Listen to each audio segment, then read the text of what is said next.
Man, yeah, just wear the beanie. That's it. That's pretty solid. I feel good about that. That's a good way to start this. Get the attitude up high, you know. Good trade 2 J's if you could become Wolverine. Where are you getting all this information? I definitely heard some rumors about it. Are you still going? I get goosebumps thinking about it because it's like you can hear them get. The car, I was going to qualify and I was going to drive that out the racetrack. Just threw the hood over the ditch and Longest employee of Knox. You did some digging there, huh? All right, literally 6 of you have asked, and they are now available. The official Jacob Gettins Teal Toque is available at shopfd.com, and you can still use podcast24 at checkout to save 20%. Cool thing is, also comes with a sticker. You get a bunch of different rarities. Look at 1 in 500 chance of getting the gold one. We got holographics, got a bunch of different ones.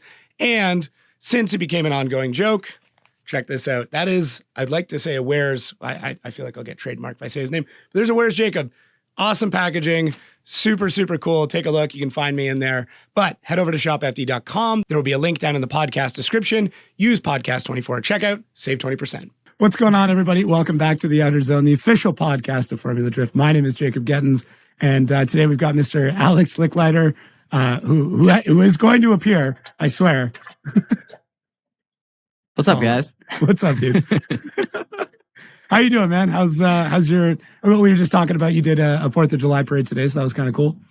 Yeah, I love trying to find small things to do locally in the community. As a FD driver in my small town, like everybody should know that they have a FD, race car driver in their small town. So if there's anything I can do to engage locally, I'm all about that. Yeah, small town life is good town life. I was trying to look up things going on in your town, and it's just all historical stuff. It's museums and old pre-Civil War era buildings and stuff like that. Yeah, it's kind of cool. I really don't know a lot about your state either, to be honest. I feel like we talk about it a lot, but there's just I don't know. There's a lot of drivers from in and around that area, but the actual state itself doesn't get a lot of love. Dude, Maryland's awesome. Everybody only knows Baltimore, and Baltimore, it's a big city in Maryland. But if you go out west, we got the mountains. You can live the mountain life. If you go east, we got the Atlantic Ocean. You can live that beach life. And we got the largest bay in the entire United States. That's where we get all of our crabs, and that's where that bay life comes from. So I did not know that you had the largest bay. Might as well hang your hat on something. That's pretty sick, though. Yeah, born and raised, man. That's all I know. So yeah. I do know that you obviously took the big move just down Sykesville Road from one small town to the next small town. So is that on purpose? Just kind of keep that small town feel? Yeah. Like I said, I'm born and raised here in Sykesville, so I've never left. Crazy.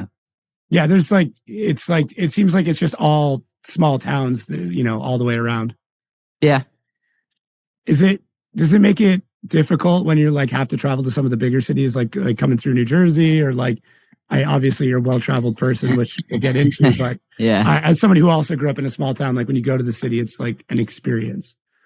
Yeah. So, my occupation allows me to get that more, city life experience, but, geographically, I'm in a very unique place because I have access to, 7 racetracks within a 3-hour radius of where I live, between Pennsylvania, New Jersey, Delaware, Virginia, West Virginia. So, this allows me to be able to go drifting almost just about every weekend, if not every weekend, every other weekend. Do you think we'll see more talent? I'm not saying there's not talented drivers from that area, but being that close to that many high level racetracks, I wouldn't be shocked if we see more high level drivers come into your area. Yeah. The DMV's, I think, known for having some talent because US Drift puts on the Pro-Am sanction down there, and some of the best drivers that have won their licenses through the US Drift series have turned out to go on the pro and just be really successful and catapult their program in FD. Yeah, I've always wanted to run the stats on feeder series and what the retention or win rate is after people get in. There's always talks about Lone Star Drift or what we're seeing coming out of Hot Pit, and even up Erie and you're getting out to the West Coast. It's if we actually look at those, what's the retention from those programs and what's the dropout rate? Because that I've always been fascinated in. Yeah, there's just so many now too. When I was trying to get my license, there was only a few places to do it. There was a couple Pro-Am series, there was a couple shootouts, and that was kind of it. But like you said, there's places to drift all over now and be in the spotlight. So What series did you end up getting your license through? US Drift. I did a shootout in 2020. Nice. Okay, so as somebody who got their license through a shootout, where do you stand on the shootout debate? I've been pretty vocal that I'm not a massive fan of it, but I'm just curious on your thoughts coming from it. Yeah, I think to prepare you for Formula Drift, maybe one competition weekend might not be the best form of exercise to massage you into going into Formula Drift, but I also did other series. I did like Klutch Kicker series, which was a 5-round series. I did East 10 Drift, which is another Pro-Am event. So I think being able to get that traveling and multiple rounds is a mirror image to FD. So yeah, and maybe I was too hasty and like jumping down the throat of the shootout thing, because looking back, people who have won shootouts more than I would say the majority of the time they are running other series. It's not like they showed up for one weekend and said, here we go. It's usually that there's like highly competitive series that they're in, and the top 3 guys or girls are just all killers. And it's like, I'm going to do my best to compete with them, but why not add one more thing that can make it easier? Yeah. Yeah. It's super, it's super tough. It's super tough to get your license. So why not take every opportunity you can, right?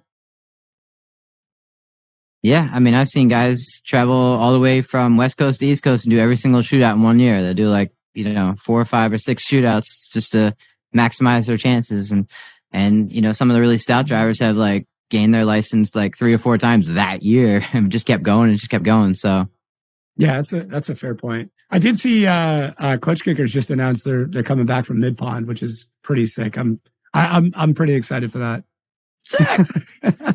Yeah, me too, man. I've always been looking for an excuse to go there, and this is just gives me another reason why I'm like, man, I need to go to Mid Pond now. Yeah. I've never actually been there. I've never visited. I haven't obviously seen any competition there, so seen a lot of photos and video clips and stuff from it. But it looks like a sick setup for sure. Yeah. What's the drive time for you for that?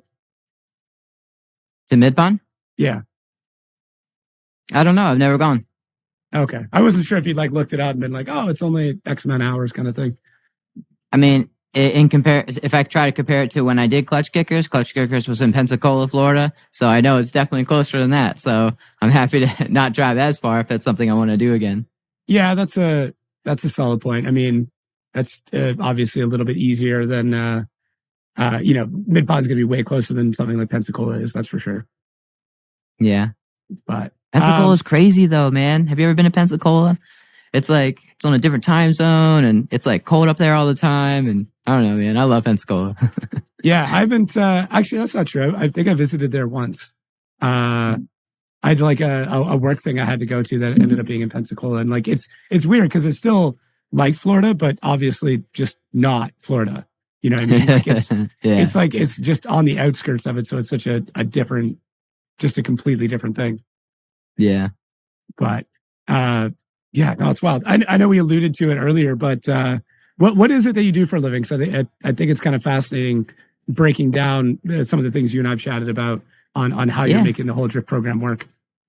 Yeah, so I've been working for a commercial airline for a decade now as a flight attendant. So I am actively employed at an airline where I flight attend. I attend flights. And the beauty of my occupation, though, at specifically my company, is that they allow us to have unlimited flexibility. They only require us to work 1 day every 23 months in order to maintain your full benefits and your flight benefits, your 401k, all the things. So, as you can imagine, that allows me to really maximize my schedule for racing. And then when it's convenient, I'll pick up flights in between and do what I need to do. Is there, okay, so as someone who flies a lot, is there actually any tips or tricks that somebody who is a consumer wise could do to make their travel experience better? Or I'm not saying tell me how to bribe people, but I am curious. If you want to make your travel experience better, don't book something that's so close to the wire. So if you're dude, I'm in my brother's wedding, but I got to fly out to the wedding. Don't fly in 4 hours before the wedding. Like, Gotcha. fly in the day before and like comfortably get there. Unfortunately, with air travel, there's a lot of variables like weather, mechanicals, the list goes on. So you're putting yourself in an extremely vulnerable position if you cut it down to this much time to try to make it to something. I would just try to plan a little better and, enjoy when you go there and, enjoy some food or whatever. I don't know. Is there like one thing that drives you guys the most crazy that passengers do? And you're like, if we could just stop doing that, like for me, it's the people who stand up like immediately. And I'm like, listen, it's not like, it's not going to change anything. We all have to get off the plane. It's really not going to fix your problem. Dude, I've seen a lot of things in 10 years. I could go on and on. Me personally, as a passenger, like if I was to ride in the aircraft, not working it, the one pet peeve that really gets me is when someone's like kicking the back of my seat, or they have their tray table down and they're like beating on it, which is causing that like kicking of the back of the seat. Cause I usually sleep on the plane when I'm a passenger. Like I could fall asleep like that, bro. Like before takeoff, we're still on the runway. I'm out, and they wake me up when we land. So, if someone's like beating on my seat or something, and it wakes me up, I'm like, "What are you doing, dude?" That's wild. I do struggle like getting to sleep on planes. Like, is that something you've always been good at, or like do you had a trick for that? I've always been very hardworking person that works like all the time. Even just today, today's event schedule was insane, right? And so I don't really sleep that much. And an excuse to sit down on an aircraft where nobody can bother me and I can just go to sleep is like, yeah. And then like when you're up in the air, like the rocking of the plane is like, I'm out, dude. That's fair. Were you like a kid who like your parents drove a lot and you were always in a car kind of thing, so you just learned how to sleep while traveling? Maybe. I mean, I wouldn't say we are, expert travelers, but we did, so maybe a little bit. Yeah. Yeah. I don't know what I have to be super tired to fall asleep in a plane. I think it's just like a comfort thing. I can't get comfy. I always go for the window seat, try and like put my sweater there or something like that. But yeah. Yes, I'm a window seat guy. That's the question. Where do you sit on the plane if you have the choice? Are you an aisle guy? Are you a window guy? You want to be slammed in the middle between two large people?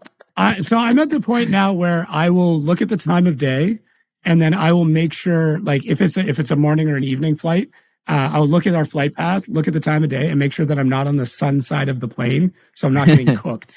But dude, I always go out the window. Yeah, you're like extra. Like I mean, that's like a good extra. But I'm just saying, like usually people get on their plane and they're like, "What side should I sit on?" And I'm like, "What are you looking for?" Yeah. No, I've had too many occasions where I've had a window seat and like even with the blind down, like it gets hot. Like it gets legitimately hot, and I'm like, I'm cooking, and like now I'm conscious that I'm sweating. And the only downside with the window seat though is, if you have to go to the bathroom or if you have a tiny bladder and you got to be that asshole who's like I'm sorry, excuse me. I don't know if that's the Canadian in me that's like feels bad about inconveniencing anyone. I didn't realize you were Canadian. That's awesome. Yeah. No, I mean, born and raised, man. I mean, although I am making my way down to Florida. So, I'll be official Florida man probably in a couple of weeks, it looks like. Oh, wow. So, Canada, based off of the dialect you're talking, you must be on the west side of Canada, right? No, I'm East Coast. Well, not East Coast, but, so I live in Ontario. I live now directly across from Detroit. It's called Windsor. But I'm like on the border. Like, I mean, I can see Detroit from my house kind of thing. Okay. Oh, wow. Yeah. Oh, there's the Canadian, my house. Yeah. House about. There it is. Yeah. Two years ago, I had a Canadian crew member. He was my engineer, and he lived in the Victoria. Oh, it's like, okay, yeah, super West Coast then. Yeah. Yeah, it's like as West Coast as Canada gets. So. As West Coast. Yeah. So what part of Florida are you moving to? Outside of Orlando. So okay, cool. Yeah, it's probably like Space Coast area. There's a couple of towns like Mims, Titusville. My mom lives out there. Yep. Oh, sick. Okay, yeah, cool. we watch the rocket launches all the time. It's so cool. Yeah. I got to see one last time I was there. I just came back. Like I flew back in last night. Okay. So yeah, and then I'll be back there again in probably 2-3 weeks. So that's awesome, dude. Yeah, I'm looking forward to it. I mean, housing is relatively inexpensive there. I mean, there's, it's Florida. So everything that comes with living in Florida is obviously there, but going from cold weather to living in that, it's going to be very different. So I'm trying to get you. Might have to convert that beanie to one of those tennis hats, the hats with the brim, but it's open up here. Dude, I've been talking to everybody's, now that it's getting really hot, everyone's like, how are you going to survive? I'm like, honestly, I am really tempted just to do the band. Like, I think that might be the move, to be honest with you. Yeah, that'd be sick. I don't know. I've really pigeonholed myself into this hat. That's for sure. Yeah. It's a Stapleton, man. It's part of who you are. So yeah. And that's kind of where I'm at with it is like, it's definitely a branding thing. It's definitely a marketing move. And, of course, so at this point, it's just like leaning into it. But yeah, I mean, I really don't mind if this is the sacrifice I need to make, then that's fine. I joke though, because at events, if I have to get somewhere, I just take the hat off. No one has any idea who I am. They don't know what I look like. And I walk through the crowd and it's great. Yeah. That's so funny. No one's bugging me. So, how, I mean, kind of speaking of the recognition stuff, like, how have you been handling, I guess, the notoriety that's starting to come along with being a Pro 2 driver? What do you mean? Well, I mean, now that you're starting to go to other, like if you go to other events, you are still a pro spec driver. You are a pro spec driver. Do you ever get the people like, oh, what's it like? Like the bit of fandom that still comes with being. Of course. Like I feel like, I think that a lot of pro spec drivers don't have the level of clout or fame that a lot of pro drivers have. I can't say that for everybody, but I would say generally speaking. So that also allows fans or other grassroots drivers or maybe some pro-am drivers who are looking to excel or increase their abilities or learn. I'm approachable is what I'm trying to say. Like, they're like, oh, that guy's in pro spec. Like, what can I like ask him to like help my program or how can I get into Formula Drift? So, I love that part, I love that anybody can come up to me at any time and talk to me and I'll talk your ear off. Yeah, no, definitely. I mean, definitely very approachable. I do like how open you are with the program as well. I mean, even little things like, the blogs that you've been writing. I don't know if that's you or somebody on your team, but like, yeah, dude, like that's great. That's such a cool insight. I was reading the one about New Jersey and it's like to openly talk about the struggle of blowing an engine, 15 days before the event. Bro. The struggle is real, my friend. Yeah. But I think that's just right now. It's concentrated right now. Yeah. I think it allows a lot of people who aren't aware how difficult this is, right? Like this is not an easy task by any means. So by being open and talking, like, you going out and demoing 15 days, not 14 days, 15 days before the event, which is one day outside of what's allowed, which, I mean, kudos to you. That's right. Very smart. But yeah, and then having to source and build and tune an engine, within 14 days of the event. That's wild. We did do it. So I can't take all of the credit. All of my teammates, my active teammates, past teammates, close friends, people who helped me build this car from the beginning have all been there for me and they all rallied up, in this time of need. And, that's what happens. You attract those things. It's the law, manifesting. So, people just came when I needed it and it was excellent. And, we showed up to FD and the car ran. So it was awesome.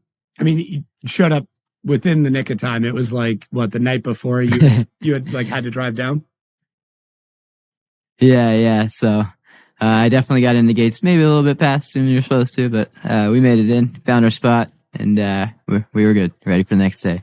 Which speaking of spot, you were on the pro side too, which was pretty sick. Yeah, dude. What did I do to get that? There's like 6 of us or something that had like we were over on the pro side and I was like, dude, this is perfect. Yeah. I know they'll pair it up like if you're partnered with like a pro driver or something, they do that because obviously that makes the most sense. Yeah, but, sure. Yeah. Yeah. I mean I couldn't tell you like why they picked you, but I do think you took good advantage of it. I mean the signage, I think it was you that had the like come pet my dog sign. Come pet my dog, dude. Nobody cares about the race car. I just want to come see my dog. It's good though. It's smart. Like it's such a unique marketing move. Like why not, right? Yeah, it attracts the people who wouldn't already come over. You know, the people who are into the car, or maybe they're an 8.6 owner and they daily drive an 8.6 or whatever. Now they can, those people will always come, but the Come Pet My Dog is a way to get the people who don't even care about the car, or maybe they're there with their boyfriends or their girlfriend or whatever. It doesn't matter. I'm just saying, like, it brings additional people over, which is awesome. Yeah. Was that like a really strategic thing? Is that something just like inherently, like you went to business school, so obviously you have some homework. Yeah, of course. Yeah, you obviously have some taught knowledge there, but is like between the blog and the Pet My Dog, like that to me is somebody who's put thought into marketing their program. So I'm going to be honest with you, and I hope this, I'm not pushing any, whatever, but so, the first year I was in Formula Drift, the very first round was Orlando, right? And I was so excited to be there. It's my first time with Formula Drift, right? And we got this little corner pit, and then, you know how packed Orlando is. It's like absolutely insane. So we're in like this little tiny area, and the fan engagement was just unbelievable. Every time I turned around, there was someone coming up, and they're walking around the car because it's a very open, inviting pit. And I'm just like, man, this is crazy. Right across from me was Nate Chen. And Nate Chen and I both earned our license at the same event, the same night, right? We both have 8.6s that are V8 swapped, supercharged, right? So like, he's kind of like my friend to me. Like we're friends, but there's always like this like, right? You know what I mean? And I remember having all these people at my pit, and then all of a sudden he pulls out this amplifier and a mic, and he's like, "Who wants to win some free stuff?" And everyone left my pit, and I was like, "Oh my God, what do? We don't have an amplifier or a mic. Like, how am I going to get these people back?" And I think I remember we were like done for the day or like done for the weekend. I don't know. I don't remember the exact timeline of events, but I had an autographic marker, an oil-based pen marker, so I know it wouldn't be permanent. And it was lime green, because that's what I do my autograph signings with. Okay. And it's still in my pocket, and I just right across my windshield, and I wrote, "Come Pet My Dog," across the windshield, as big as I could. I scribbled it and everything, made it so everybody could see it. And that's where the "Come Pet My Dog" sign began. That's where it started. So that's funny. So it's just like an instinctual thing. You're like, okay, yeah, people love dogs, so let's just do it. And dude, it totally worked. Like the people came back, and it was awesome. So that's my thing. Made a real sign about it, and that thing comes out every time. It even came out today at the local grassroots event, and so many people came over just Pet My Dog. How do you pronounce your dog's name? I have a feeling I know the reference, but I wasn't sure. You do know the reference. Her name is Arya. Okay, so Game of Thrones then. Yeah. Nice. That's awesome. That's super cool. I always love the cultural references with pet names are always fun. It's like where do you, like, I don't know, when people like name their dog Frank, and you're like, okay, is that like Frank the Tank? Like, I'm always looking for like a deeper meaning. Like, no, I just like the name Frank. And I'm like, missed opportunity. You could have lied to me. You could have told me a cool story, but you just went with Frank instead. So it's also relatable too, because people are like, wait a second, is this like Game of Thrones? And then all of a sudden now me and this brand new person that I just had this first interaction with, the dog tied it in, and then finally we're full circle about like all the cool things. So yeah, no, it works. I mean, the relatability I think is so key in being a driver. Like, I think that's, it's something that you guys don't really get taught. You just have to learn on your own, right? Like how to be an engaging person. And obviously your career helps with that. Like, you have to be. Oh my God. Yeah. You have to be. I definitely think it gives me a competitive edge on that side of things. Yeah. Have you always just been having that customer service, you know what I mean? Like, any given day at work, I might interact with like 600 people, you know what I mean? And maybe somebody who was a mechanic or a welder or something that earned their license, who never talked to anybody but the other 4 guys in the shop, now have to instinctively talk to all these fans that are coming to their pits and stuff. So I think my career has definitely allowed me to excel on that side of stuff. Do you think that gives you like any sort of advantage? Like, does that help with things like sponsorship or like fan growth? Like, I'm kind of curious what your thoughts are from that. Absolutely. So I actively have 21 sponsors right now. And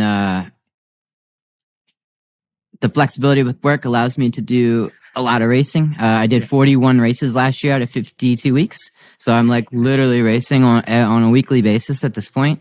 Yeah. I'm somehow involved in some kind of drifting sanctioned event. Just having the ability to talk to literally anybody and usually it's a pretty good conversation. So this is just allowed me to solidify a bunch of sponsors that has allowed me to become a full-time race car driver. Nice. Are you, I guess, like how, I mean, I don't want to get into like your total work schedule, but like how far off being a full-time race car driver are you at this point? Last year I had 300 days off. Damn, dude. That's great. That's I the worked dream, like though. 60 or 65 days. So yeah. Damn. And now is that longer than an 8-hour day? Is that like a 12-hour day? Is that like, I don't know what a day is like in that world. A typical flight attendant would overnight. They go to, they might be on a 3-day trip and they overnight in a couple of cities that night and then come home.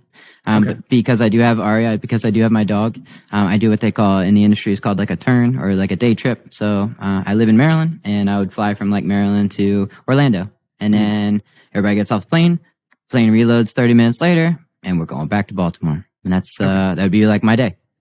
Just typically when I turn go to and work. burn. Nice. Turn and burn. That's the lingo, man. You got some inside lingo now. Hey man, you get on enough flights, man, you start to pick up what they're talking about. So I'm I don't know. I try to actively listen wherever I like learning about different industries too.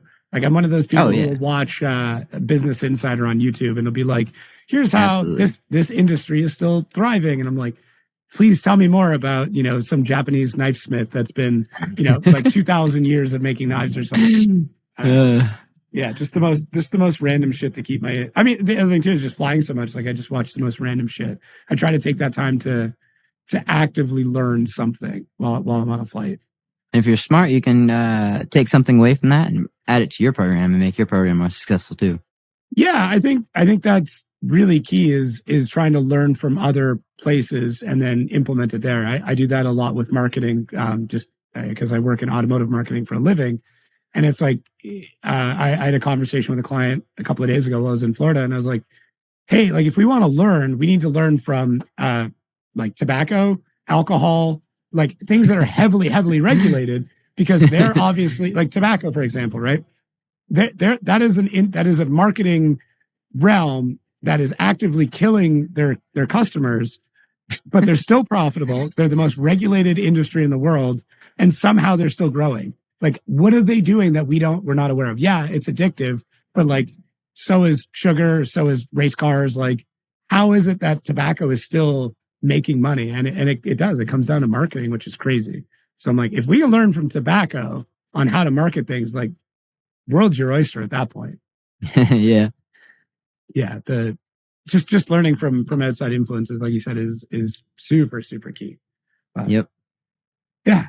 I wanted to, one, congratulate you and kind of get your feelings on, officially having your own steering wheel. That's kind of a pinnacle moment. Dude, like it's crazy. Like, I don't know many drivers who have their own signature steering wheel. If they are, they're like the top 5, right? Like, so wild. Like you can actually go on the website, not mine. I mean, I have it for sale on my website too, but like you can go to like a real website and be like, I want Alex's steering wheel. And that's just, dude, that's so cool. That's like that's got to be one of those like pinch me moments. Like, I saw a whole bunch of photos of you like holding it and you can see just the genuine excitement in your face. Like, that's wild to me. Very, very cool. Yeah. Actually, that idea came from a role model of mine, which is Nate Hamilton. I met Nate Hamilton at Klutch Kickers back in that 2019, 2020, whatever the first year of Klutch Kickers was. Yeah. And, he has such a cool personality and I skateboard, he skateboards. And I'm just like, dude, this guy's so cool. And like, Grip Royal was there. They had like their own booth and stand and stuff. And, I think he announced at that round that he had come out with his own signature steering wheel and like you could go to Grip Royal and you could buy this steering wheel. And I was like, dude, that's like life goals. That's awesome. And, now here we are with my own. So yeah, Nate's phenomenal. He's 144 is the company that does my hats and stuff and all the packaging and shipping. So yeah. Nate's become a very good buddy of mine in a super short period of time. Like in the last 6 months. And talk about a guy that he's also definitely making a presence. So that's a huge factor too. Yeah, I mean his kind of return to FD, but as a spotter has been really cool to watch. Yes, very cool. Yeah. Yeah, he's The just such a content great is good. guy. And his content's awesome. He comes out with like the best marketing ideas. Like, man crush over. No, dude, I'm right there with you. I definitely have a little man crush on him. He left me like a sweater and a t-shirt and stuff. And I traditionally just like, I wear black pretty much every day. So, but my wife is like a sweater fiend. So Okay. all of the sweaters I get end up becoming her sweaters. And she put it on and it was immediately like, this is one of the greatest sweaters I've ever worn. Like it's the soft. and I would say she's a sweater connoisseur. So she immediately like jumps on Instagram and makes a video about it and is like this is how you make a sweater. Like go to this company. But yeah, he makes That's good awesome. shit. I like what he's doing to support the community, like where drivers can get their merch made and delivered. And he's killing it. He's killing it. Super, super cool. I was, talking about some of the marketing and sponsorship stuff. I thought it was kind of neat that very early on, you actually had a sponsorship by a dispensary. It was a Mission Dispensary. Yeah. Which was like kind of ahead of, I don't know if anybody else had it at that point. If like, because Forrest had one, I think Danny George had Schwango, but like, that's definitely a going where the money is kind of move, at least in my mind. Mm-hmm. Yeah. It was great. We had a great relationship, and it would have continued and carried into FD because I actually got, I had to go through all the legal stuff with FD to make sure I wasn't breaking any rules and stuff. And the problem was that 2020 came and COVID happened, and this dispensary grew so much. I think they opened like 47 stores that year or something, and then COVID came and just like crushed them. And they were like 90 days, and they were like, "Yep, we're bankrupt. We're out." That's crazy. I know, man. It sucks. But the CEO of that company and I have a great relationship, so maybe there'll be some things in the future with a different company. That's cool. Yeah, there's very few people that build a company of that size and then just stop doing business forever. Like they're usually on something. Like they're always doing something more, right? Yeah. That's super cool. Is there like any brands that you would love to work with that like it's like absolute dream where you're like, okay, if I could nail this company, I know I've made it. I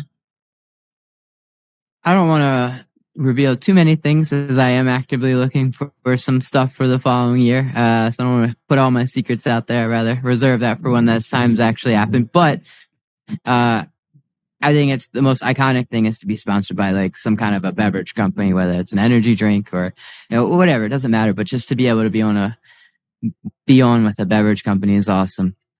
Yeah, that's a good point. Like alcohol, whatever. Like it's so funny. Whatever. Like that, those are the things though. Like you look at like NASCAR or obviously like F1, and it's like it's always beverage companies, and I'm not sure why. Like it's just like something we consume so much of. Also, I could go to like a gas station in the middle of Kansas. Yeah. Right? A random gas station. And there's Chris Forsberg's car with the NOS energy drink sold here. And I'm just like, dude, I'm in the middle of nowhere. This is crazy. Yeah, I'm still waiting for someone to like nail down Liquid Death, like the canned water company. I know, I know of at least 10 drivers that have like tried to find a way in there, and I'm waiting for some. I've tried, and it's like somebody's got to do it. Their marketing is so good, and it's like we're like FD is such a perfect sport for that company. It's gotta make them see it. That's all. But yeah. Can you explain to me I guess like the premise behind the JAC Motorsports drifting experience? Absolutely. So JAC Motorsports or JAC Motorsports was founded by the three original members. So we had Jimmy, Alex, and Chris. So that's what the acronym stand for. And these are my two friends from grade school. We graduated together. We lived in this small town together, and we built this race car in this garage together and competed in Pro-Am and earned our license and went into Formula Drift. So very, very cool. And then Formula Drift evolved me as a driver, evolved my program, and all the sponsorships and all the things. It just grew everything, and we just outgrew the small town thing. So I didn't want that to die off. I wanted to keep that alive since I invested so much time and marketing into our small JAC Motorsports. So I decided to open up a mobile drift experience. This was to introduce people to drifting who have never known what it was. And this is an inexpensive way for you to get the keys to a 240SX that I have built and set up properly for someone who's just learning how to drift. And you get to drive the whole time. And I sit in the passenger seat and coach you through everything I know. And we will set goals. And as we accomplish those goals, we move on to the next thing and the next thing. And I've had this business now for 4 years, and I've never had an unhappy customer. So it's always a great time. I actually truly, truly love it. Yeah. That's super cool. I like the idea of making it mobile too, where you're going there, because I think that's the toughest. Dang. It's getting ominous. I like it. I'm gonna tell my audio engineer, like, dude, just keep it in. Just keep it, like, because I know in his brain he'd be like, oh, I can clean this up. I can get rid of all of it. I'm like, no, just keep it in. It's sick. It's relatable, guys. It's raining here. Yeah. No, it's good. I mean, there's been stuff that we've kept in the shows, like, on purpose. Like, my one buddy's dog, like, wasn't like barking loud, but like just in the background, but it was like howling. Yeah. And it's just subtle in the back. I'm like, nah, keep it in, man. I like the ambiance of it. But yeah, no, I really enjoy the fact that you've made it mobile. Like, do you bring it around with the FD rig, or is it just like a separate kind of book it in? It's a separate thing. Like I said, I do have the 7 racetracks within a 3-hour radius of my house. So if you live in West Virginia, hey, let's go drifting in West Virginia. Like, I don't want you to live in New Jersey and have to come all the way to Virginia or something. Like, we'll just go to E-Town and shred there. So. As long as it's within a 3 hours for me, I'm cool. I don't want to necessarily do something in Florida because that's like a 16-hour drive. But I guess if the bill was right, maybe. But that's not what I'm advertising. I'm advertising in the DMV. Yeah, I gotcha. No, that does make sense. I mean, yeah, if somebody wants to flip the bill to have you come down to Florida, I mean, it's there. But I understand that the price is going to be a little bit different than E-Town. That's for sure. Yeah, even with my current pricing, we can get you in the car for as inexpensive as $600 for a half-day session. So that's 4 hours of solid driving. So I keep it like really, really inexpensive. Honestly, I really just want to grow the sport, and like I love these people's faces are the first time that they've ever drifted. Like, dude, it's awesome. It's super neat when people. You see them experience drifting for a first time as a fan. Yeah. Seeing it for the first time is one thing, but the first time they actually get to light up a set of tires, like it's, it's like watching somebody get addicted to drugs. You're like, oh, this is it. Yeah. Like, I can see it. I can see it happening. Like, this is now your personality. Good luck. Yep. Even just today at this local event that I went drifting at, I saw 4 drivers that were previous clients of mine, and now they have their own drift car and they're going to their own drifting events. I'm telling you, man, I'm building an army. That's super cool. That's what we need, though, is to grow the sport. So however we can do that, like, why wouldn't we, right? Yep. You're going to need to build another 240 soon. And I mean, if you can still afford to buy 240s at this point. Yeah. I got a few here. Yeah? You got a couple kicking around? Yep. So Only one's used for the drift school though right now. All right, fair. So why in the 86 then, which I don't know if you're still financing it. I know you were not too long ago, which I thought was... You saw that. Yeah. Bro, of course I saw that. The whole internet saw That's that. the only thing that anyone saw. Yeah, forget the whole 2-hour, 3-hour podcast. Yeah, I saw that. I did watch the entire thing, but that definitely stuck out to me because, like, thank you. We're all irresponsible. This is an irresponsible thing to do, is to get into drifting. But you definitely trumped a lot of people by being that irresponsible. Yeah, the car has been paid off before I entered Formula Drift. Okay, got it. Cool. And Yeah, so I went with the 86 because it came out in 2013. That's when that chassis was introduced. And it was an inexpensive rear-wheel drive sports car. It looked cool. And I was like, you know what, dude? This might be like the new 240. Like, this might be like what everyone's drifting in 10, 20 years from now. Like, let's seize the market. So I bought one the year came. I bought it in 2013. And I bought it on Black Friday. So it actually was on the late side of 2013 and then ended up being a 2014 year model. Okay. And then I took it to Summit Point at Drifters of December. It's a local drifting event they have every December, and that was 13 days after I bought it. So like, yeah, like I everybody was like, "Oh my gosh, there's an FRS here," and I was like, "Yeah."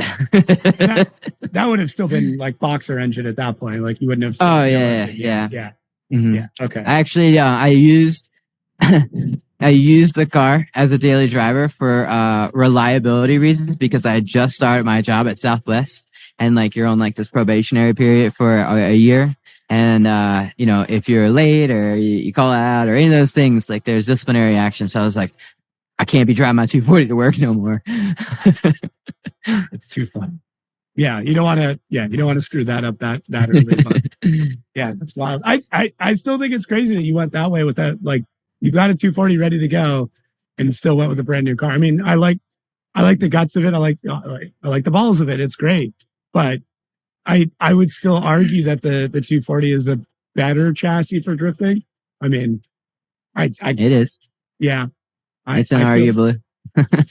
Well, it's just, there's so much information on it. I think I think we've reached the limits of the 240 and what you can really get out of it. I mean, you look at like Odie and Simon and, you know, I think that's the best we're going to see out of that chassis. And then the 86, I feel like we're close to that as well. There's just some structural limitations with it that you can only overcome for like to a certain degree.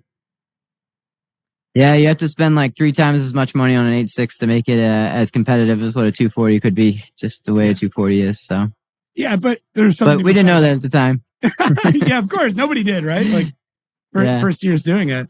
But there's something to be said about a modern chassis, right? Having something that's new and a little more relatable than a car that, you know, your parents might have driven. Yeah. I mean, I think a lot of my success with sponsors, especially earlier on, was I had this brand new car and they're like, yeah, like this is sick. Like, yeah, it's a solid point. So why go, out of curiosity, why did you choose V8 over 2J or, you know, RB or rotary or whatever? Yeah, so I truly did want a 2JZ, but there was just no way I could afford it at the time. So we went with an LS because it's relatively inexpensive. We got my motor for $600 out of a junkyard. And it just, I mean, obviously we spent a lot more than that to get it in the car, you know, all the wiring and the ECU and all that stuff. And then, you know, just freshening up the motor just a little bit with some fresh piston rings and some bearings and just stuff like that. But all in all, it was just pretty much a stock 5.3 with a cam in it to make it sound cool. That's and crazy. It lasted 8 years, 7 years supercharged. What I guess like what supercharger, what kind of boost were you running through it? I want to show people that like you don't need to build like an all like aluminum block 6 liter. Like just you don't need. This was an iron 5.3 out of an 01 Avalanche, factory pistons, factory rods. Just a couple things in the head, like upgraded trunnion bearings, and then later on we ended up doing some push rods and stuff. But 10 pounds of boost on a Magnuson supercharger. It's the old jack shaft style, so it has like the pulley spins one, and then it spins the other side of the supercharger. And it's a 1.9 liter. It's the TVS 1900, so it's I think the smallest supercharger that Magnuson makes. And it was extremely competitive when we built it 7 or 8 years ago. So. What do you still feel that it's competitive now, or do you think we're at a point where, you know, 800-900 horsepower is kind of the norm? Yeah, I'm definitely, I think in order for me to be competitive with it now, I have to drive my car 10 out of 10 every single time, where maybe someone who makes 200 horsepower more than me, they're still going to try to drive a 10 out of 10, but if they drive 8 out of 10, they can just kind of fix it really quickly. More power makes it a little bit easier, right? So, Yeah, I would love to make some more power, but with a stock 5.3, you can only do so much. So Yeah.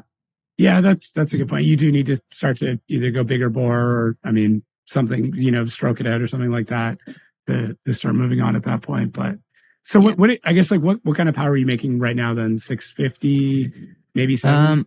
Yeah, I'd say somewhere in that range. The dyno numbers have been a little off. The dyno definitely told us that we made 765 foot-pounds of torque though.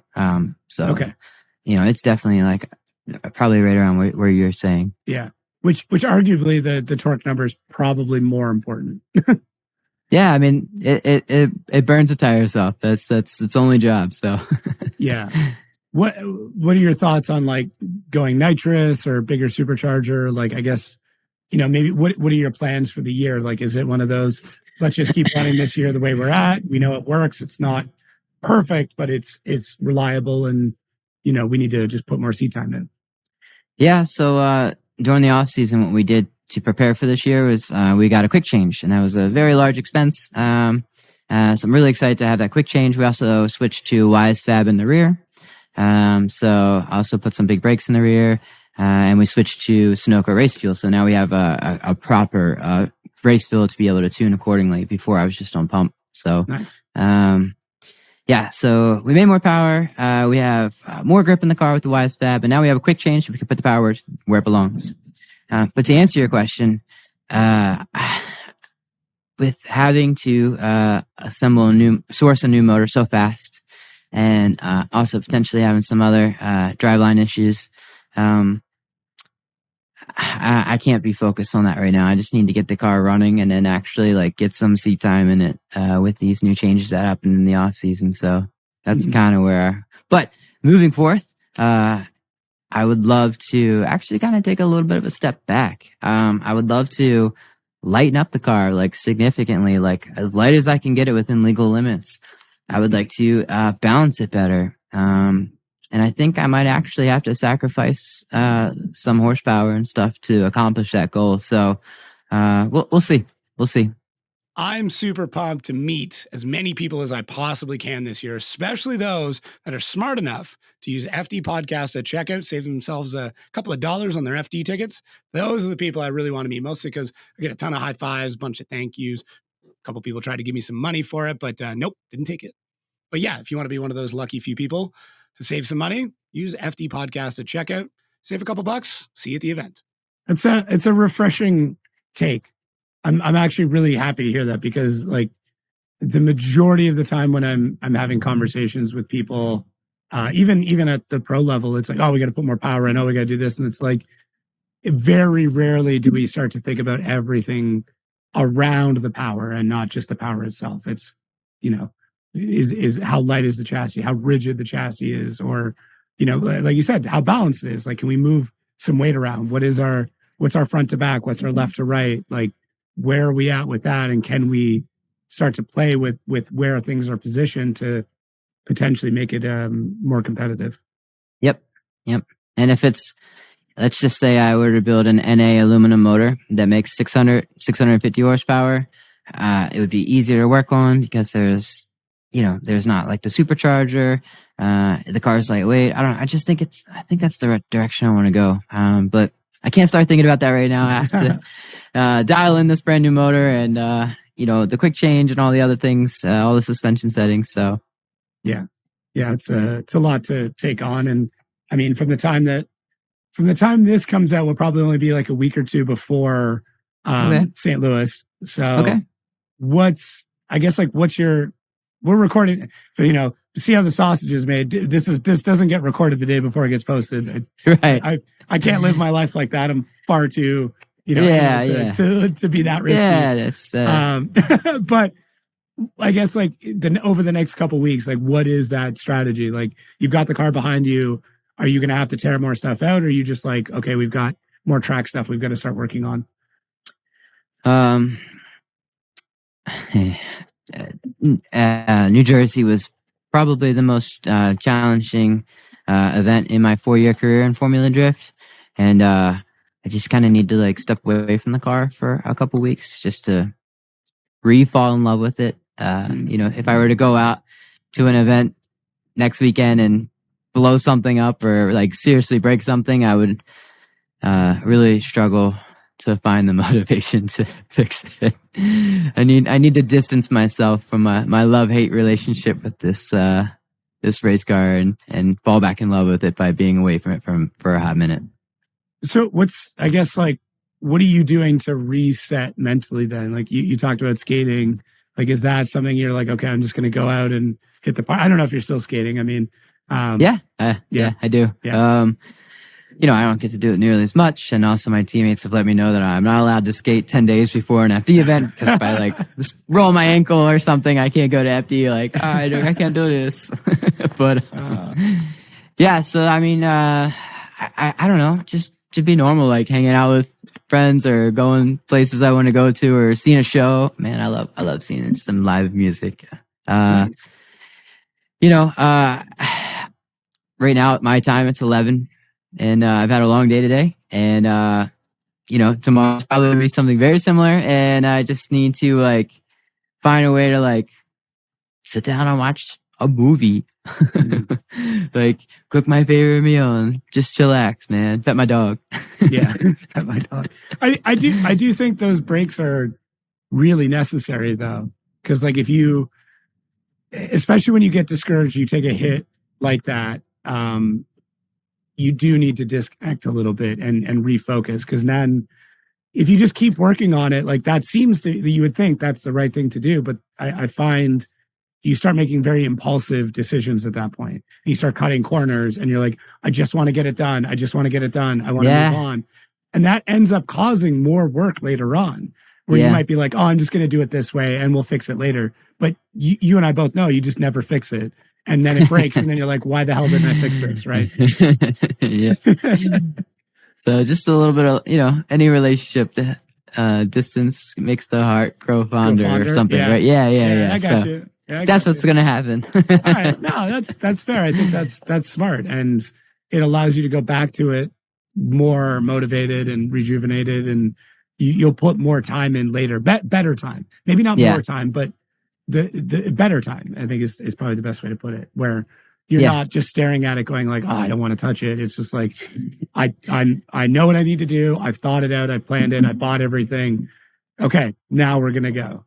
Yeah, exactly. Yeah. Music wise, what are you into? You said you like going to shows. I'm curious. Dude, I love all kinds of music. Like seriously, all kinds. Living out in the country, there's a lot of country music that plays around here. But definitely in my skater days, I was listening to like, that heavy metal and like screamo and like emo, like, that whole genre of music. So those are actually the shows I love. Okay, dude, that's the kind of shows I love to go to because, I don't know, they're like awesome shows to go to. All right. Well, give me some bands here. Let's get specific. Let's talk some music. Alexis on Fire, Asking and Alexandra, Adept. Okay. I'm hitting the A's. Yeah. Bring Me to the Horizon. Yes. No, but like Vanna's a great band. I don't know, man. Every Time I Die, it was like so cool. I've seen them so many times. Obviously, not a band anymore, but just that kind of stuff. That's definitely like, you got a good chunk of my playlist. I'm a big Alexis on Fire fan. Another Canadian band. And then Bring Me the Horizon's new album is crushing, and it is on pretty heavy repeat right now on my playlist. Man, I love it. Yeah. I grew up on like the punk and metal scene mostly. So Same. A lot of Slipknot, a lot of Korn. I've seen Disturbed like 6 or 7 times now. Never on purpose. Like that was open for other bands. I'm like, oh, I get to see Disturbed again. But that's so funny. Yeah. I'm a similar vein. Like my stepdad listened to a lot of older country, a lot of Hank Williams Sr., stuff like that. I got him into Social Distortion, which was kind of cool. And then my dad was like classic heavy metal, like Black Sabbath, Zeppelin, Judas Priest, stuff like that. So, that was, I know Judas Priest, right? You got me on that. I was like, oh. Yeah, I know. But no, that's good. Who have you seen recently? Like, is there any bands you've gone and seen in the last year? So there's a Maryland band called Ballyhoo, and they're kind of like a beachy, punk reggae kind of like theme. Okay. So it's like a little bit or something. it's a little bit more calmer, a little bit more socially accessible, and it definitely carries that like a beachy vibe. Like you could just put it on in the background, and I don't think anyone would really complain. Yeah. So they're a local Maryland band, but they're famous. They travel and tour. I mean, that's their job, and so it's really cool to see like a band that made it, but they still do these like really cool little shows here in Maryland, and just all the locals come. It's super cool. So I like that a lot. Nice. Yeah. That's pretty sick. I don't know if I have any, I haven't bought concert tickets in a bit. I'm excited to like be down in Orlando. Just like Detroit gets a lot of shows, but I feel like Orlando is always on a tour schedule, whereas Detroit isn't always on a tour schedule. Yeah. Mm-hmm. Definitely looking. Yep. Lots to do in Florida, man. Lots to do in Florida. I am very excited to be able to go driving because like I haven't been able to drive in probably 2 years. I've done a couple of days here and there, but like I bought an E46 wagon and already had a 3-liter swap. Okay. Like great car. Didn't drive it once. Just sat in my driveway because like no, I'm at everybody else's events, right? Like that's the downside with this job now. Like what a phenomenal problem to have that I'm always at drift events, but I don't get to drive often. So I'm looking forward to being able to go to OSW in like December and just go on fall in love with driving again, just because similar, like I got fed up with it for a while. I had a bunch of breakdowns, I had a bunch of shit, and it was just like I had no motivation to go in the garage and fix my car. And you know, now a year and a bit later, I'm like, no, all I want to do is go and fix a drift car because like I need to get back out there. So I get it. I'm right there with you on the decision with this. Get in that car, go drive. Yeah, I gotta buy one. I gotta buy one down in Florida. I'm hoping that like someone's got like a caged 350Z with maybe an LS in it, and like that's it. Just a very basic, build that I know I can go and just drive the shit out of. That's what I want. So if you're in Florida and you have a Z with an LS in it, that like I do want a cage, but like nothing crazy. That's what I'm looking for. Yeah, man, that's perfect. Yeah, Z's party. That's what I my seat time car is a Z. I got a cage Z. That's what I practice drifting in at all these events that I've been discussing. Nice. LS as well in that, like similar setup kind of thing? No, just D. Okay. That's nice. It's reliable. Yeah. It starts every time. Super freaking loud. We're working on that. Yeah. Well, hey, I mean, there's nothing more obnoxious in my mind than a straight pipe VQ. It's just, dude, it's so bad. I can't do it. I hear vibrant mufflers are the secret. Like really? old Honda days. Yeah, just order one that's like $120 online and just find a way to put it in there. And I hear that's the secret. So it's on my to-do list. It's definitely not a 3-inch piece of straight stainless steel. Like that's definitely not it. Or no. Yeah. It's, I can hear it the moment they fire up. I could be at a drift event. I could be the other side of the track. Fires up a straight pipe VQ, and I'm like, oh no! I know, it's so bad. I don't know what it is. It's like the firing order, like how it resonates in the exhaust, but it's always the same sound. They're actually unequal length exhaust manifolds. I think that's a contributing factor to the noise. Oh, okay. Like similar to like the boxer rumble, right? Like once you go equal length headers on them, they sound very different. I think so. I replaced my headers, and when I took the headers off, I was like, this one's longer than this one. I didn't realize that. I really didn't. I'm not a VQ person, so yeah. Couldn't tell you. Yeah. Couldn't tell you. I had seen that Utah was your favorite round. Is that still the case? Is that an event you're looking forward to? Yeah, I love Utah. Yeah. Even with the elevation and heat problems and all that stuff? Man, it's fine. Just go out there and drive. It's cool. We built these like awesome race cars, like all this horsepower, and like we actually get to open them up and go like send it, dude. So awesome. Yeah, it is. It's super sick. I love Atlanta. I love Irwindale, but Utah is very quickly becoming my favorite track. Yeah, it's and it has its own like thing. Like you got the mountains and like everybody, predominantly everyone on my team is East Coast based. So they're like, oh my gosh, we're out here in Utah. Like what? Like, and obviously for anyone who hasn't been there, the facility is absolutely gorgeous. There's a silly amount of space, for all of our pits and rigs and your friends and your girlfriend's dog watcher, whose bus driver might have stopped by. Like, dude, it's like, there's so much space. It's really nice. Really nice track. It is, I would say, the most beautiful track, like just for looking at, like when you're there, there's no bad photos taken at that racetrack. Yeah. It's awesome. So yeah, it's cool. The people are great. I mean, I haven't had a chance to like really go explore the food. I'm a big, like whenever we travel somewhere, I'm like, I just want to go find barbecue. Like that's my go-to. Yeah, definitely. Yeah, whatever town I'm in, I'm like immediately start looking for what barbecue is good in the area. That's how flight attendants talk about the overnights. Like, oh, did you overnight in Houston? Did you go check out the barbecue that they have there? It's like a thing. Huh? Interesting. Maybe I was born to be a flight attendant. I missed my calling. I don't know. How are they with like hand tattoos? If I tattooed my way out of a job just by going that far? Definitely used to be like a big no, but people our age, I think, are starting to be in the decision making realm, and they're definitely starting to loosen up. I don't know if you can have like this going on right now, but fair enough. Yeah, they draw the line at face tattoos. I mean, I get it. Yeah. It's all good. I mean, I think I'm a few years off from going face tattoos. I got a lot of real estate to fill in before I have to go for face. So this one's for the homies, bro. Yeah, right here. Yeah. When I get to that point, like someone have a good sit down with me. If I'm talking about face tattoos, someone have maybe neck tattoos. Once I get to like the neck done, someone pull me aside and be like, bro, I think we're good. I think we got to cover. I will take on that responsibility. All right, thank you. We had this conversation. I now know the boundary. I got you. I will say my wife is like on me to get a neck tattoo though. She's pushing me for it. Yeah. She's covered. She's got like, I was going to say, she's got to be covered. Yeah. Oh yeah. Yeah. She's got her neck done. She's got a big chest piece done. Her back's like finished. So it's like, she's like, I think you'd look really good with the neck tattoo. And I'm like, that is a big commitment, ma'am.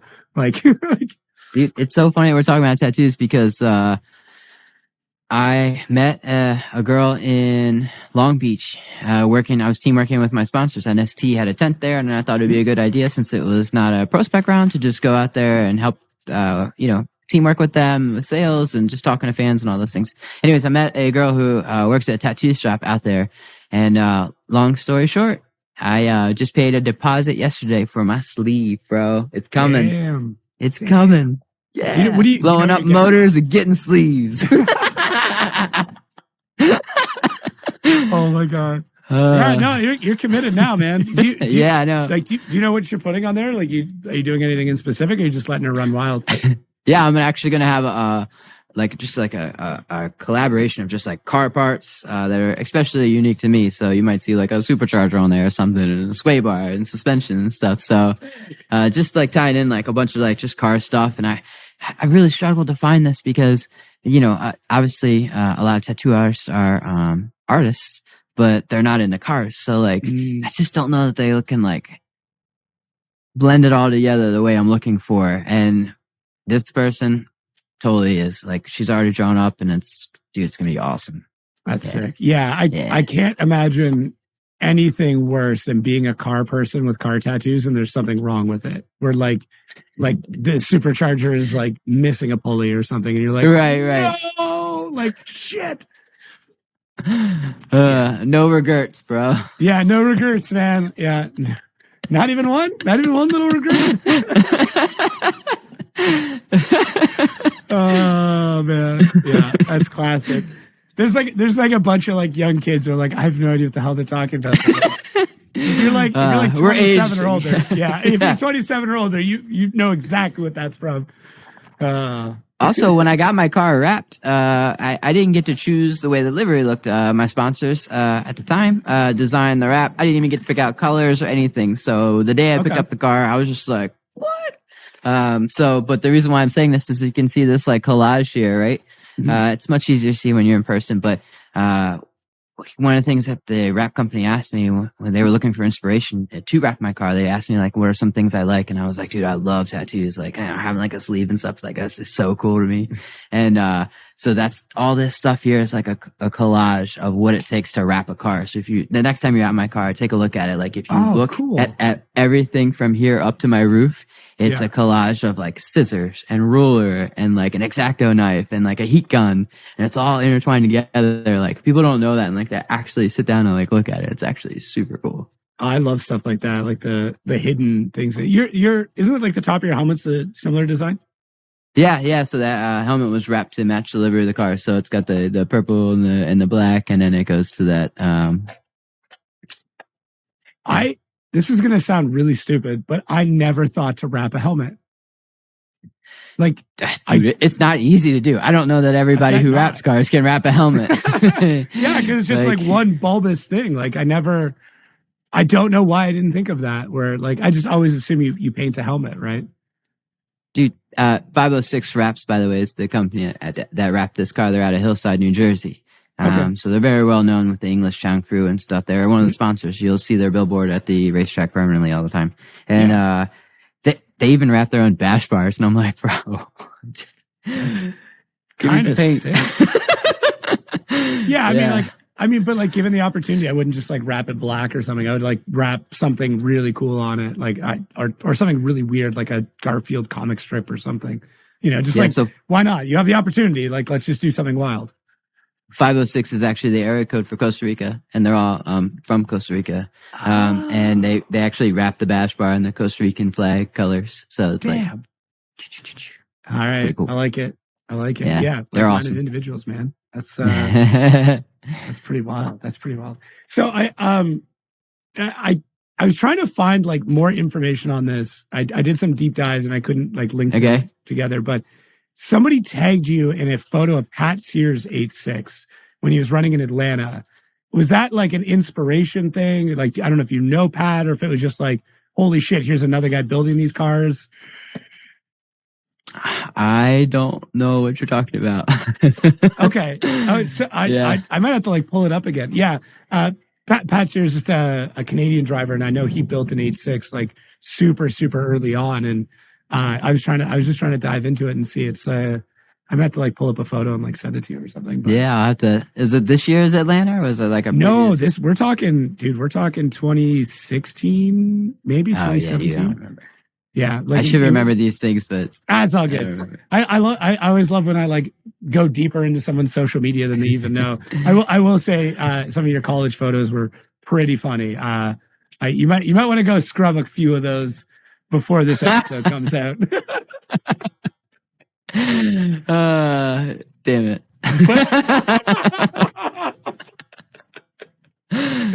Life was fine, man. Why'd you have to go mess this up? I'm just, hey, look, man, I'm just saying the internet's public. I want everything to go super well for you. And I don't want a particular beer pong photo I know exactly what you're talking about. God, that's hilarious. It's like, it's the best part of this job is like going through and finding old, like people's old Facebook photos. I'm like, bro, the shit we used to post is wild. The fact that we're like, yeah, this is fine. I don't have a problem throwing this on the internet. Man, we designed the internet. The internet is because of the way we did things back then. That's a good way of putting it. Yeah. All these kids don't know, man. Like the Facebook generation, like we set the bar. Like you think you do stupid shit now? You have no idea what we used to do. Oh man, that got me. Yeah, I've got my own. I mean, I've scrubbed them, but there's still a few questionable things that are on there where I'm like, someone's gonna find this and be like, holy shit. Dude, this is really funny. Oh man. Too good. Anyways. Oh man, I just lost all my train of thought there. So any other plans like outside of drifting? Anything else you got on the go? I mean, you've got a lot of downtime, obviously driving that many weekends a year. The side gig with teaching people how to drift. Like, What else are you doing? Like what keeps you sane? Dude, I love to shoot pool. I have a pool stick in every single one of my vehicles, my truck, my car, everything. I keep a pool stick everywhere. And it's just like something that I don't have to plan. I could be like spur of the moment. I could go for just like an hour and a half, maybe 2 hours and be like, that was what I needed. I never would have guessed. Dude, I love shooting pool. It's actually what I do when I travel abroad, when I go to different countries. So as a flight attendant, I have the luxury of being able to fly on any airline in the world, which is really, really cool.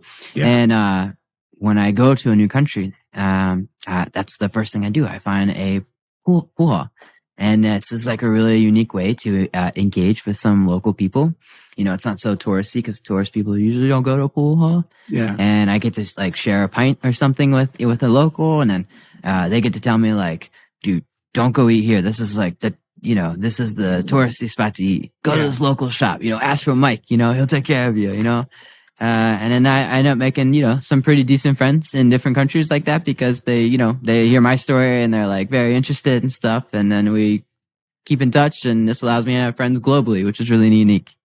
That's sick. I really like that idea. Not that I'd not stealing that. I suck at pool, but I do like the idea of having, cause like it's almost a universal language, right? Like you don't even need to speak the language to go into a pool hall and go and play. Dude, I've played pool with people that don't speak English. And then pools play differently everywhere in the world. It's slightly different, right?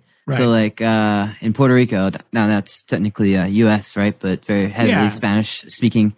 The last ball you made before you have to shoot the 8-ball is the pocket you must shoot the 8-ball in. So oh wow! I remember shooting my last ball, and then the 8-ball was on the other side of the table, and it was right, and I was like, okay, I won, and they're like, and they took the ball and put it right back on the table. And I was like, what are we doing? We're like, it's over here, and I'm like, what? Yeah, it's just small things like that. Yeah, that would definitely throw me for a loop. You're like, am I in trouble? What just happened here? The only place I was unsuccessful at shooting pool, traveling wise, was in Cairo. I was in Egypt, and dude, it's just really really poor there, and it wasn't happening. I couldn't find a pool hall. I couldn't find anybody who speak English. It was tough. So yeah, almost cleared it all out. How many? Do you keep track of the countries you've been to? Do you have any of that, or is it just kind of a blur at this point? Yeah, it's just if you say, hey, have you been there? I'll be like, no, I haven't gone there yet, but I want to. So gotcha. I definitely make it a point to go out of the country at least once a year. I try to do it twice. So about 4 weeks before FD kicked off, I went to Iceland. So that was cool. I like Iceland. Yeah, that is definitely on my bucket list. I'm actually flying to Norway on Tuesday to head in for Bill. Yeah. That is so cool. Two of my teammates went out there. They're out there right now. They landed 2 days ago. So I'm very jealous because that's something I could have easily have done as well. But like I said, I think I just want to take a couple weeks off if that's okay to reset up here and come back St. Louis strong. That's totally fair. Are they going for Gatbo as well? Yeah. Okay, nice. I'll shoot him a line. Tell him I'm going because obviously cool. I'm happy to see people there. This is my second year going to Gatbo and my third trip to Norway now. And dude, if you're listening to this and you have the opportunity to go to Norway, it is one of the most beautiful countries I've ever seen. And just super friendly people. I'm honored that they invited me to come out and work the event. So I'm pretty pumped. That's so cool. Yeah. And it's right now, I believe it's daylight for a long time, right? Yeah. The sun doesn't fully set. It gets dark. It still very much gets dark, but at 2 a.m, you can still see the glow of sunlight. It's like twilight. Yeah. Yeah. That's wild. It's a trip, dude. It's definitely a trip. So I'm pretty pumped on that one, but I don't know. I'm trying to similar. I've got a really cool opportunity now with all the announcing stuff. So I'm trying to just anywhere that I can go to travel to take advantage of that. I'm jumping on that right away. Yeah, man. So, everybody needs to go travel. Yeah. Go explore culture. Go eat some food, go meet some people, go see the world. It's awesome. One of my biggest regrets is that I didn't do it sooner. Straight up. I I very much envy the people who like straight out of high school were like, yeah, I'm going to take a year and just like go backpack Europe. Like, Yeah. I wish I would have done it. I really do wish I would have done it. Yeah. Me too. Yeah. You got a sick experience with that. Like, is there? Yeah, but I feel like I started late too. So Fair enough. How old are you? 34. Okay. So you and I are the same age then. So yeah, it's like, we're still young enough that we can like make all this shit happen and still be kind of like financially irresponsible because there's still time to like make up for it. But there's not a lot of time to make up for it. Like, yeah.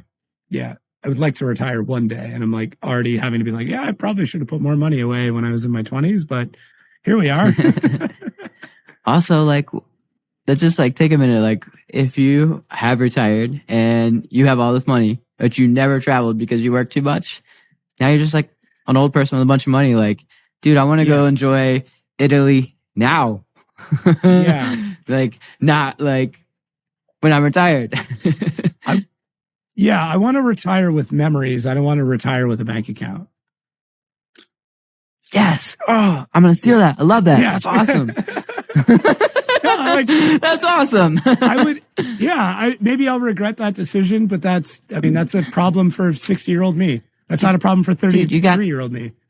Like, you got the rest of your life to make money, man. Yeah. And hopefully I'll be better at it by then. Yeah, especially with technology and stuff. I'm sure, doing internet, from home stuff at 70 years old is totally obtainable.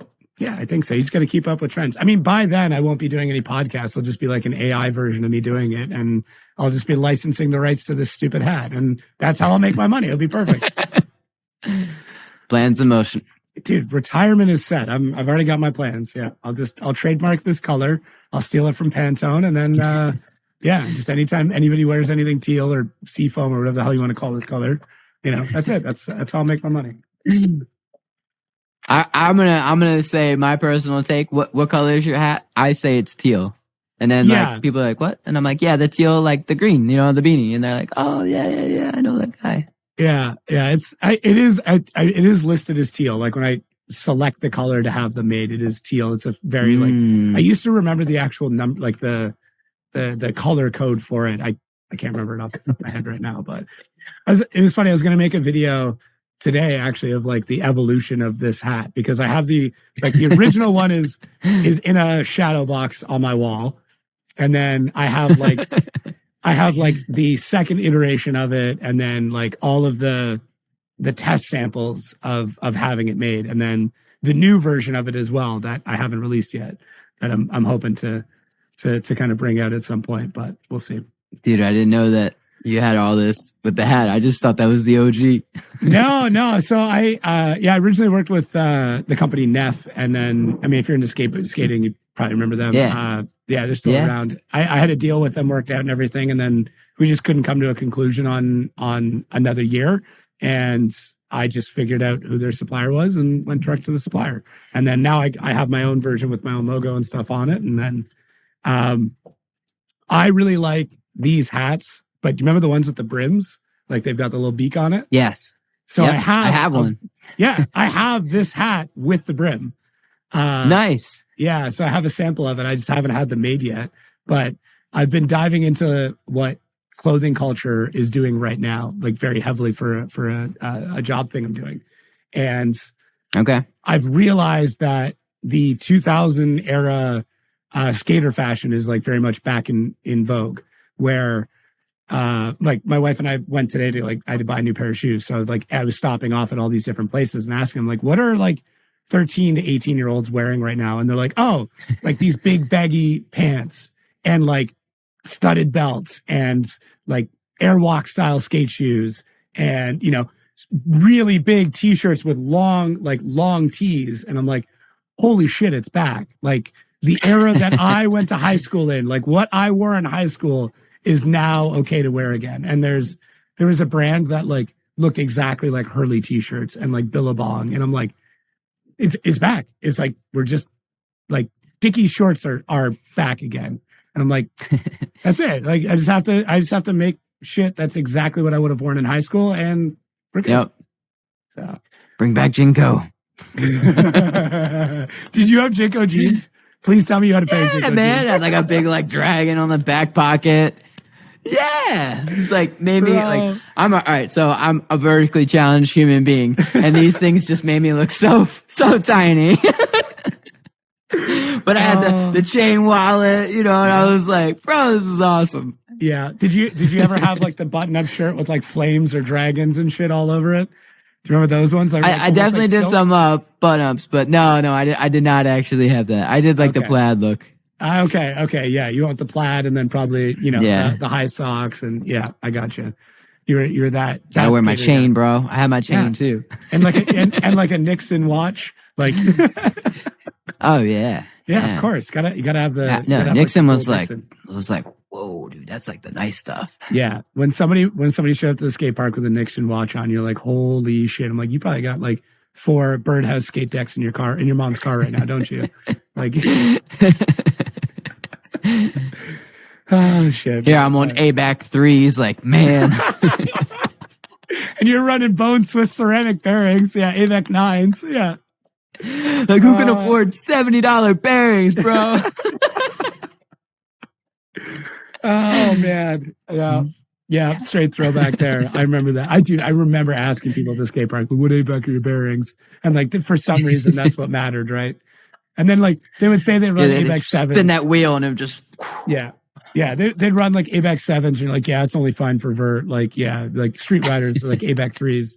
Yeah. Man. I don't even know what that rating is. Like, what is an ABAC? What does that refer to? I thought it was like the number of ball bearings that were in it or something. I actually have no idea. I don't know. I'm sure somebody will be happy to comment on this and tell us all about it. Sometimes I just openly admit that I don't know something where I could just keep my mouth shut and say nothing, but I'll just openly say that I have no idea just because someone's going to get mad. And then like, I'll get a huge comment thread. Or it'd be like, bro, just pull up Wikipedia. And I'm like, yeah, I'm in the middle of a podcast. I'm not going to pause it to pull up Wikipedia to figure out what the hell ABAC is. Yeah. Imagine how shit this show would be if just like halfway through, I'm like, hang on, wait a minute. I got to be right about this. Let me just like, oh shit. Oh man. All right. Cool. Well, before we wrap things up, I got to know, like, going to St. Louis, I don't know if that's a spot that you've flown to a bunch. What is this? I guess maybe where's the pool hall? Like, where are you going to shoot pool? Where are you going to eat for a trip like that? Oh, I mean, with it being Formula Drift, like I'm not gonna be focused on that stuff. I'm gonna be focused with my team and like, you know, sightseeing at the city and whatnot. Going out, you know, you got one of the things that I'm not struggling with, but it's like a challenging part is to keep the professionalism of the motorsport, you know, set the expectations and allocate the responsibilities and seeing them through with each teammates, but also having a great time so that we have great memories and that you stimulate them to want them to, you know, stay and to come back next year and to be part of your program. So finding that happy balance. So, pool would be probably a little bit more of a focus to only me or maybe one other where I need to think about the team as a whole. But yeah, and the pool thing, like I said, it's kind of like, for me, it's kind of like my own personal getaway here when I'm home. That's fair. I like that. On the note of the balancing, that is very tough. I once had a very high level business person, CEO of a very large company, say to me, it's very expensive to be a cool boss. And that's something that's like stuck with me ever since they said it. Cause it's true. Like, to be an asshole boss is really cheap. To be a cool boss and do like Taco Tuesdays and celebrate birthdays and stuff like that, that's very expensive for a company to do. But often that extra bit of morale, you know, taking the boys to Topgolf, like that bit of morale that you can do, or go-karting or something, that alone can be enough to get them to swap an engine or stay up later or service the car or whatever. Like, you know, an order of Chick-fil-A, it's amazing what an order of Chick-fil-A can do for morale. Yep. Sick. Cool, man. Thank you for doing this. This is a lot of fun. Man. Thanks for having me on. Yeah, no worries. Any shout outs, anything you want to pass along, anything like that?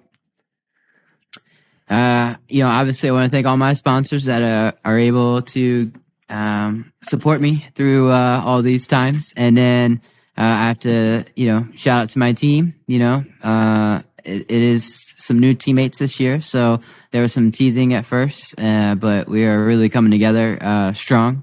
And then I have to give a shout out to my original guys who helped me start back in the day, the JAC days, JAC Motorsports days. So shout out to all those guys. And yeah, man, I'm really excited what I can show the fans this year once we get this car running right. And I'm just really excited. This is definitely my year for sure. Ah, good, man. I'm happy to hear that, and I'm pumped to see what you can do. I mean, I got to pour over some of your old drifting footage, and like it's there. I mean, I've seen it. You can definitely do it. It's just a matter of a little bit of good luck and the right timing, and you're there. So yeah, man, it's just teething with the new motor and the gremlins. So we'll get through it all, and we'll be back on track. No problem. Good to hear, man. Cool. Well, for everybody listening and or watching, thank you so much. Please make sure to check the podcast description. Go follow Alex on all this. Go read the blogs. Honestly, I love that you're doing blogs. I love that format. It's super cool. Everyone does like video shit, like whatever. Go spend a couple minutes and read a good blog, because like they're entertaining, and it's a good read. So I feel like you get to feel it. Yeah, and yeah, I agree. It's very easy to put on a persona on camera. It's very hard to do that in writing. Yeah, I feel like you can see through that pretty quick. So yeah, no, it's good. But I'll definitely leave a link to that down below. And thank you again, man. I'm glad we got to do this, and awesome. We survived the thunderstorm together. It was Thunder buddies for life. Thunder buddies.